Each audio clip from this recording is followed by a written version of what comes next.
이혼 소송 중 변호사 남편한테 딸아이를 뺏길 위기에 처한 아내가 있습니다. 법조 인맥, 법률 지식, 권력 모든 것을 가진 남편한테 패배는 불보듯 뻔한 상황. 결국 이대로 아이를 빼앗기나 싶은 그때 자폐증을 겪고 있는 딸 리안이 직접 나서기 시작합니다. 평소 아버지의 행동을 이상하게 생각하며 본능적으로 몇몇 증거를 수집해왔는데요. 결국 모든 상황을 반전시킬 증거를 공개합니다. 도대체 리안이는 무엇을 공개해 엄마를 위기에서 구해줄 수 있을까요? 이야기 시작 전 구독과 좋아요 부탁드립니다.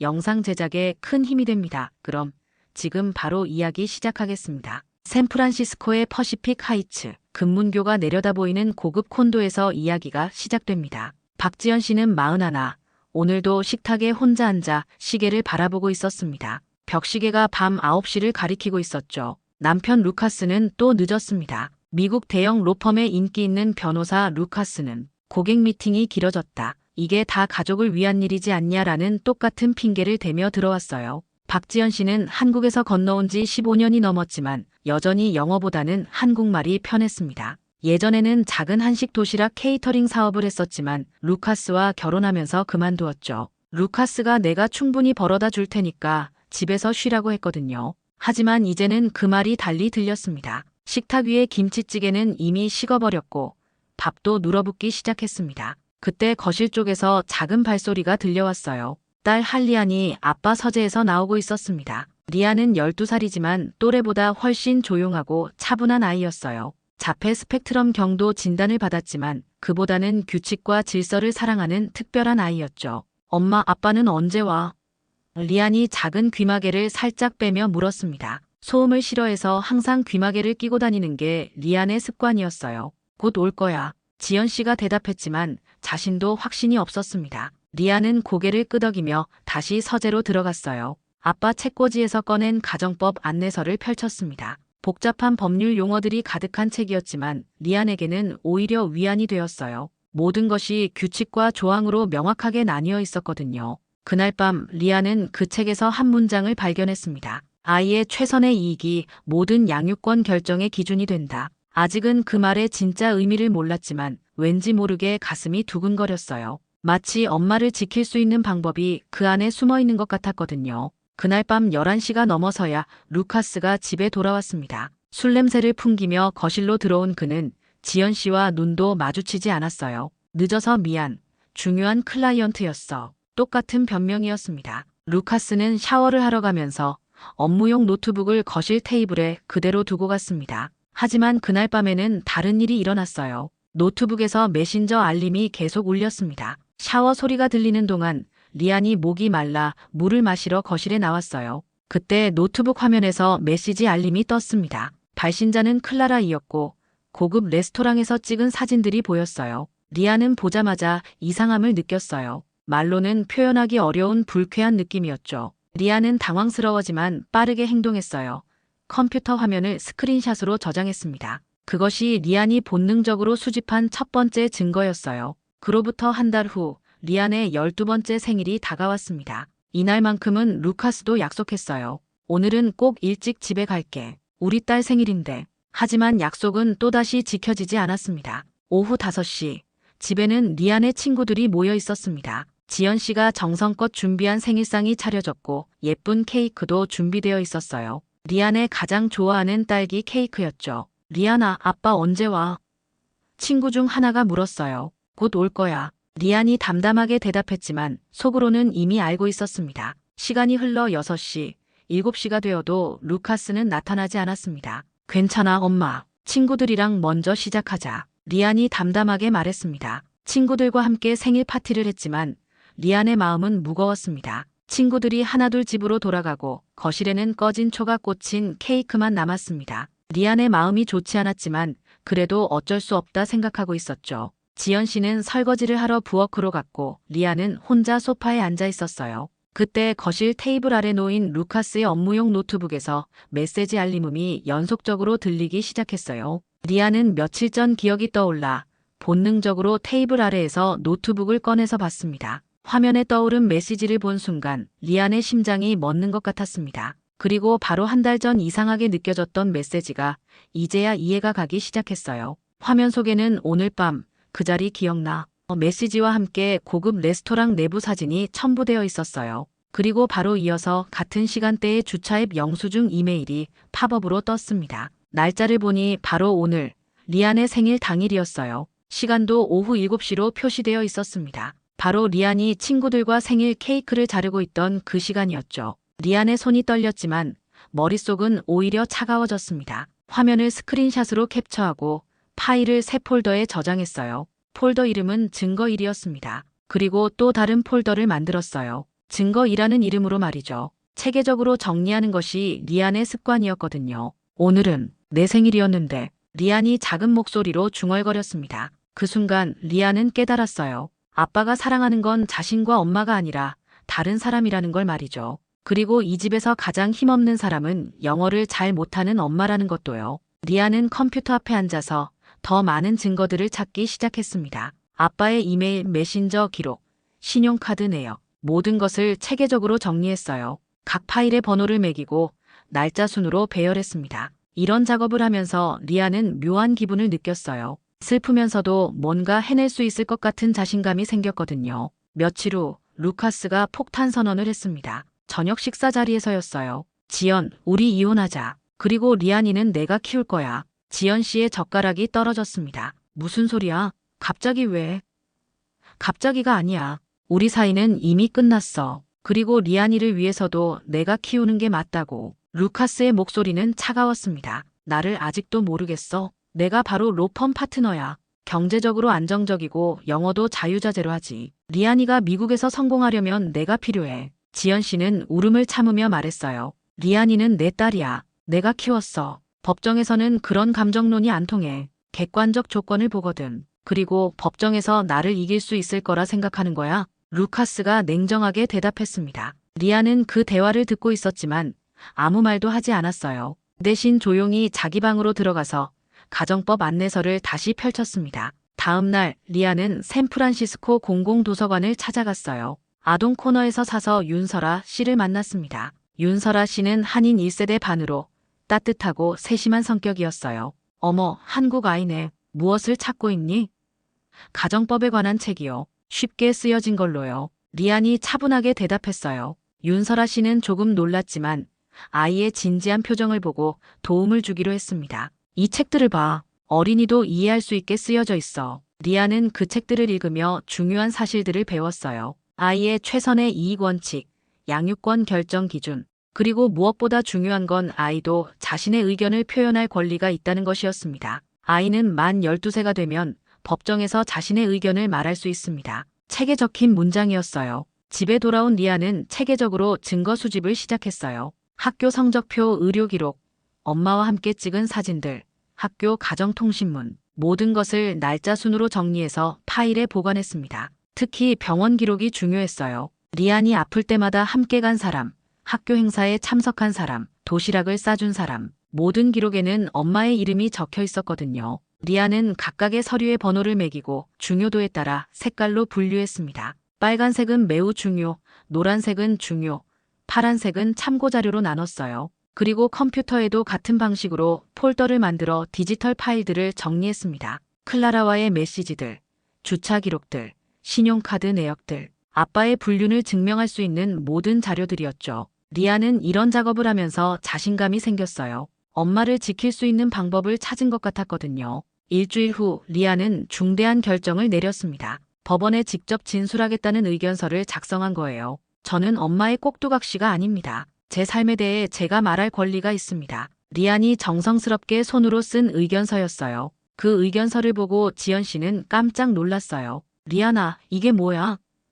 엄마, 나도 법정에서 이야기할 수 있어. 내가 누구와 살고 싶은지 말할 수 있다고. 리안이 설명했습니다. 윤설아 씨는 리안을 도와 은퇴한 변호사 샘 그랜트를 소개해줬어요. 샘 그랜트는 70살이 넘었지만 여전히 날카로운 안목을 가진 분이었습니다. 40년간 가정법 전문 변호사로 일했던 베테랑이었어요. 이 할아버지가 도움을 줄 수 있을 거야. 윤설아 씨가 리안에게 말했습니다. 샘 그랜트는 카페에서 리안과 지연 씨를 만났어요. 처음에는 아이가 직접 법정에 나서겠다는 것에 대해 회의적이었습니다. 아가씨, 법정은 놀이가 아니야. 진짜 전쟁터라고. 샘 그랜트가 거친 목소리로 말했어요. 알아요. 그래서 준비하는 거예요.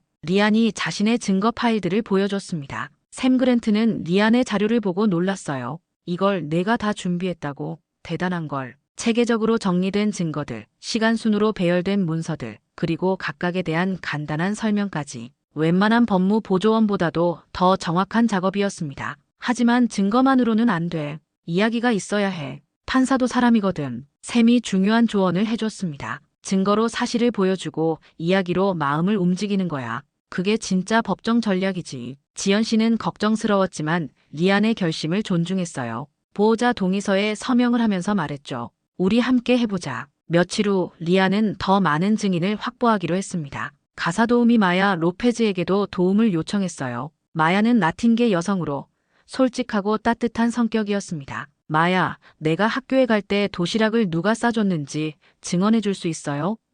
물론이지, 리안. 내 엄마는 매일 아침 6시에 일어나서 도시락을 싸줬어. 내가 좋아하는 김밥이랑 계란말이 꼭 넣어서 말이야. 마야는 리안이 어릴 때부터 지켜봐왔기 때문에 많은 것들을 기억하고 있었어요. 리안이 아플 때 지연 씨가 어떻게 돌봤는지, 학교 행사에 어떻게 참여했는지까지 모두 봤거든요. 리안은 이런 증언들을 모두 문서화했어요. 마야에게 간단한 진술서를 써달라고 부탁했고 마야는 흔쾌히 도와줬습니다. 집 거실이 모의 법정으로 바뀌었습니다. 샘 그랜트가 판사와 상대방 변호사 역할을 번갈아가며 연습을 도와줬어요. 자, 이제 상대방 변호사 제이든 리드가 공격해올 거야. 엄마가 아이를 조종해서 이런 말을 시킨다고 할 텐데 어떻게 대답할 거지?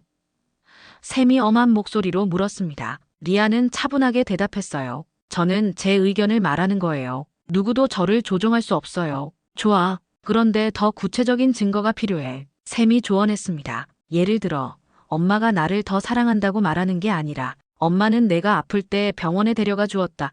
이런 식으로 구체적인 사실을 말해야 해. 리안은 고개를 끄덕이며 자신의 노트에 적었어요. 샘은 계속해서 까다로운 질문들을 던졌어요. 이런 질문들에 대해서도 리안은 차근차근 준비했습니다. 리안아, 가장 중요한 건 내 진짜 마음을 보여주는 거야. 샘이 진지하게 말했습니다. 판사님들은 아이들이 거짓말하는지 진실을 말하는지 금방 알아보거든. 내가 진심으로 느끼는 것을 솔직하게 말하면 돼. 리안은 자신의 마음을 정리해봤어요. 왜 엄마와 살고 싶은지, 아빠의 어떤 점이 싫은지 모든 것을 차근차근 생각해봤습니다. 그리고 그것들을 말로 표현하는 연습을 했어요. 리안은 이 모든 자료들을 2개의 큰 바인더로 정리했습니다. 첫 번째는 불륜 물증 폴더, 두 번째는 생활 증거 폴더였죠. 각 폴더마다 목차를 만들고 페이지 번호를 매기고 중요한 부분에는 형광펜으로 표시까지 해뒀어요. 연습은 계속되었습니다. 샘은 리안에게 법정에서의 예의, 판사에게 말하는 방법,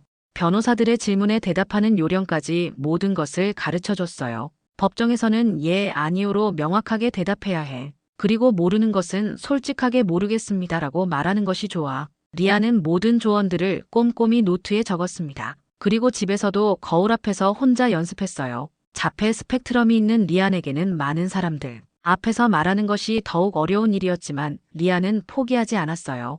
연습을 거듭할수록 리안의 자신감은 늘어났습니다. 처음에는 떨리고 불안했지만 점점 당당해지고 있었어요. 진실은 자신에게 있다는 확신이 생겼거든요. 드디어 예심날이 왔습니다. 판사 마거릿 콜은 60대 중반의 원칙주의자였어요. 법정은 생각보다 크고 엄숙했습니다. 높은 천장과 무거운 분위기가 리안을 압도했어요. 하지만 리안은 미리 준비해온 작은 귀마개를 살짝 끼고 마음을 진정시켰습니다. 한리안 양, 왜 공개 법정에서 진술하고 싶어 하나요?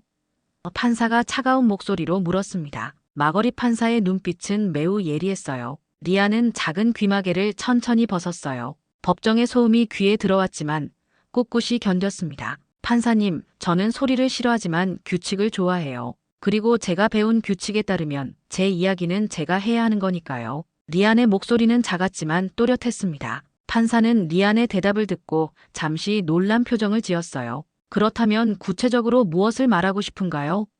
판사가 다시 물었습니다. 이번에는 목소리가 조금 부드러워진 것 같았어요. 저는 제가 누구와 살고 싶은지, 그리고 그 이유가 무엇인지 말하고 싶어요. 그리고 제가 직접 모은 증거들도 보여드리고 싶어요. 리안이 자신감 있게 대답했습니다. 방청석에서 작은 술렁임이 일었어요. 루카스와 그의 변호사 제이든 리드는 당황스러운 표정이었어요. 제이든 리드가 일어나서 반대 의견을 제시했습니다. 판사님, 아이의 진술은 객관성이 떨어질 수 있습니다. 하지만 마거리 판사는 제이든의 말을 들은 후에도 리안을 계속 바라봤어요. 마거리 판사의 표정이 잠시 부드러워졌어요. 아이의 진지함이 전해진 것 같았습니다. 판사는 잠시 생각에 잠겼다가 입을 열었어요. 할리안 양의 진술을 듣는 것이 이 사건의 올바른 판단에 도움이 될 것 같습니다. 그리고 놀라운 결정을 내렸어요. 예외적으로 15분간 공개 진술을 허가합니다. 방청석에서 더 큰 술렁임이 일었어요. 이례적인 결정이었거든요.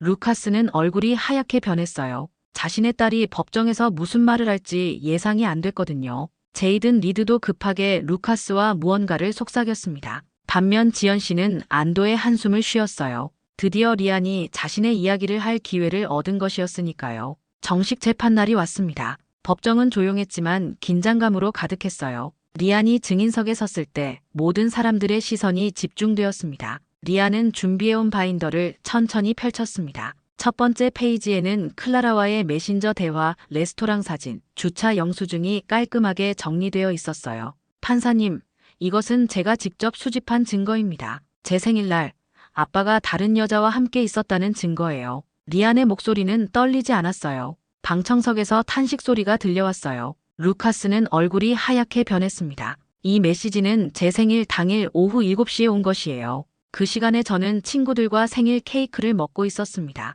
리안이 구체적으로 설명했어요. 그리고 이것은 리안이 두 번째 바인더를 열었어요. 거기에는 병원 출입 기록과 엄마 손을 꼭 잡은 자신의 사진이 있었습니다. 작년 겨울 제가 고열로 응급실에 갔을 때 제 손을 잡고 있던 사람이 누구였는지 아세요? 리안이 루카스를 똑바로 바라보며 물었어요. 루카스는 대답하지 못했습니다. 학교 과학 발표회에서 제 작품 옆에서 자랑스럽게 사진을 찍어준 사람은요? 또 다른 질문이 이어졌지만 루카스는 여전히 입을 열지 못했어요. 매일 아침 6시에 일어나서 제가 좋아하는 김밥 도시락을 싸준 사람은요? 리안의 목소리가 점점 커졌습니다. 평소 조용한 아이의 간절한 외침이었어요. 마거리 판사의 눈에 이상한 빛이 돌기 시작했습니다. 리안이 보여준 증거들과 질문들이 매우 설득력 있었거든요. 저는 아빠가 훌륭한 변호사라는 걸 알아요. 큰 집도 줄 수 있고 좋은 학교도 보내줄 수 있죠. 하지만 리안이 잠시 멈춘 후 계속했어요. 제가 아플 때 곁에 있어준 사람, 제 꿈을 응원해준 사람, 저를 진짜로 사랑해준 사람은 엄마예요.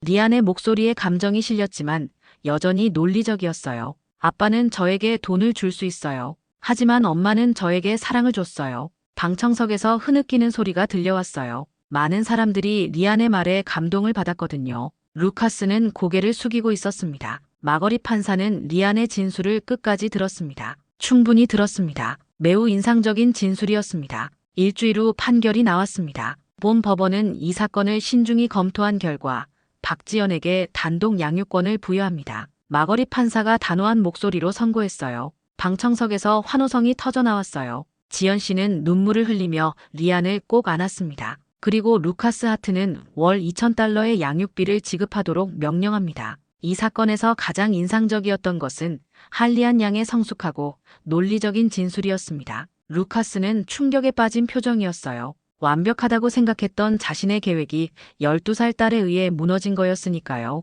할리안 양 당신은 매우 용감하고 똑똑한 아이입니다. 판사가 리안에게 말했어요. 법정을 나서면서 리안과 지연 씨는 서로를 꼭 안았어요. 긴 싸움이 드디어 끝난 것이었습니다. 리안아, 정말 고마워. 엄마 혼자서는 할 수 없었을 거야. 엄마, 우리가 함께 한 거야. 리안이 대답했습니다. 그 후 루카스의 명성은 급격히 추락했습니다. 불륜 스캔들과 양육권 패소 소식이 알려지면서 주요 고객들이 하나둘 떠나갔어요. 특히 자신의 12살 딸에게 법정에서 완패했다는 사실은 변호사로서의 자존심에 큰 타격을 주었습니다. 반면 모녀는 새로운 시작을 준비했습니다. 고급 콘도를 떠나 작지만 따뜻한 아파트로 이사했어요. 지연 씨는 다시 한식 도시락 케이터링 사업을 시작했습니다. 이번에는 리안이 든든한 파트너가 되어주었어요. 엄마, 내가 도와줄게. 홍보는 내가 할 수 있어. 리안이 제안했어요. 그래, 우리 딸이 이제 진짜 사업 파트너네. 지연 씨가 웃으며 말했습니다. 리안은 컴퓨터를 이용해서 메뉴판을 예쁘게 만들고 온라인 주문 시스템도 구축했어요. 법정에서 보여준 그 체계적이고 논리적인 능력을 사업에도 활용한 것이죠. 리안은 자신의 마지막 증거 바인더를 덮으며 중얼거렸어요. 규칙 5번 마이너스 끝났으면 새로운 시작을 쓴다. 이번에는 시끄러운 세상 속에서도 당당하게 웃고 있었습니다. 더 이상 귀마개가 필요하지 않았거든요. 자신만의 목소리를 찾았으니까요. 그렇게 12살 소녀 할리안의 양육권 전쟁은 끝났습니다. 가장 작은 사람이 가장 큰 승리를 거둔 이야기였죠. 때로는 진실과 용기만 있으면 세상의 모든 권력과 맞설 수 있다는 걸 보여준 사건이었습니다. 여러분, 오늘 이야기는 여기까지입니다. 작은 아이의 큰 용기가 어떻게 불의에 맞설 수 있는지 보여준 감동적인 이야기였습니다. 지금까지 들어주신 여러분께 감사드립니다. 오늘 이야기가 마음에 드셨다면 좋아요 버튼을 눌러주시고 구독 알림 설정도 해주세요. 앞으로도 더 흥미진진하고 감동적인 실화들로 찾아뵙겠습니다. 댓글로 어떤 이야기를 듣고 싶으신지도 알려주시면 큰 도움이 됩니다. 그럼 다음 이야기에서 또 만나요. 안녕히 계세요.